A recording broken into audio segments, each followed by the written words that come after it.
Na compreensão da chamada reforma religiosa, é muito importante que se entenda o contexto, a atmosfera em que esses eventos se deram. Para isso, eu selecionei uma frase de um humanista, o Erasmo de Roterdã, em que ele diz assim: as pessoas corriam para as igrejas como se fossem teatros, para saciarem a sensualidade de seus ouvidos. A comparação da igreja com os teatros é muito feliz, né? Porque é um espaço de consagração popular. E a ideia de que é um espaço em que muitos dos desejos do homem medieval e da Idade Moderna vão se realizar. A igreja é um grande espaço de reflexão em torno deste tema, né? A salvação da alma. E a salvação continua sendo o tema do homem da Idade Moderna. Boa parte dos homens acredita em Deus como no mundo medieval. O que ele questiona, em essência, é a forma de se acreditar em Deus, né? E é muito importante a gente pensar nas críticas que esses homens faziam à chamada igreja desde a Idade Média, né? Um dos focos dessa crítica é o fato da Igreja Católica estabelecer as vendas das chamadas indulgências. A indulgência ela é o indulto, ela é o perdão pelos pecados cometidos na terra. A salvação de um homem pelas boas obras que ele fazia garantiam esse indulto. Boas obras como, por exemplo, contribuições financeiras à Igreja Católica, né? Muitos homens questionavam isso desde a Idade Média. E a Igreja responde a esses questionamentos com a repressão. A forma mais famosa de repressão do mundo medieval era o chamado Tribunal do Santo Ofício, era a chamada Inquisição, né? Então, o que mudou na Idade Moderna para que algumas dessas críticas tivessem sucesso, né? Esse é o contexto da reforma, né? Pensar, por exemplo, na questão do como a sociedade estava articulada na Idade Moderna, né? Há um crescente processo de urbanização, que vem desde a Baixa Idade Média e que ganha vigor na Idade Moderna. A cidade é um dos espaços de questionamento ao poderio da Igreja Católica. A ascensão da burguesia como classe social, questionando muitos dos valores apregoados pela Igreja Católica em alguns lugares da Europa.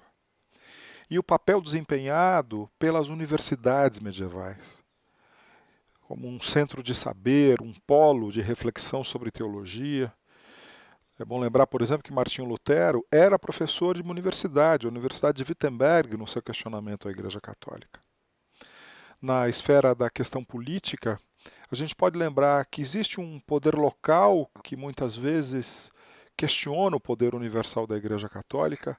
É o caso, por exemplo, da nobreza dos principados alemães que apoiou Lutero, pensando em ampliar os seus poderes políticos e religiosos, ou ainda a questão dos estados nacionais em processo de fortalecimento. Quando Henrique VIII, na Inglaterra, cria a Igreja Anglicana, ele amplia os seus poderes políticos ao ter uma igreja nacional em suas mãos, né? No plano econômico, a gente pode lembrar que o desenvolvimento do comércio gera algumas discussões teológicas importantes, por exemplo, em torno disso aqui, né? Os lucros. A igreja assumia, no mundo medieval, a defesa do justo preço, dizendo que a mercadoria deveria ter um preço cristão, um preço justo, e que lucros abusivos afastariam o homem do paraíso.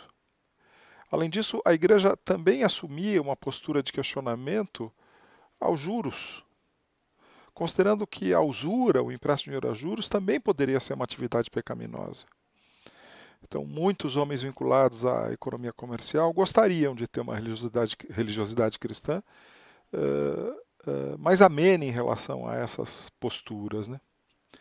No plano cultural, a gente pode lembrar que o modelo religioso preconizado pela Igreja Católica esbarra em valores, em questões culturais postas pela universidade e pelo mundo em urbanização, e o fato de que vários autores do Renascimento questionavam a Igreja.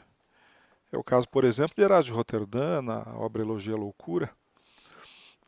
E a gente poderia pensar ainda em Maquiavel, no Príncipe, na maneira que ele fala do Estado e do papel da religiosidade, enfim. Há ali o germe de uma crítica a algumas posturas da Igreja Católica, né? E, por fim, uma questão tecnológica vital para pensar no Renascimento, envolvendo a invenção de Gutenberg, né? A chamada invenção da imprensa, né? Ou a impressão pelos chamados tipos móveis, né? Essa invenção, ali em 1439, na primeira metade do século XV, possibilita a impressão em larga escala, né?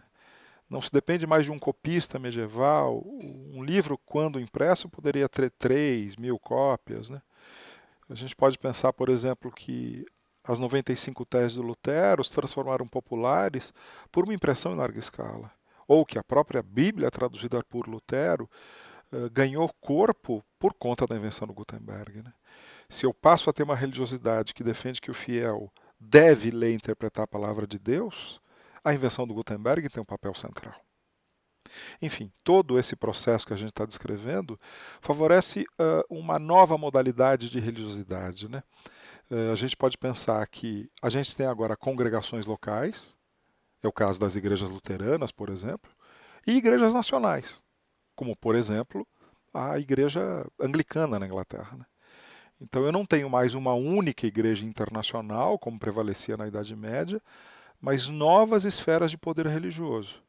Essa é, sem dúvida, uma importante ruptura com o mundo medieval.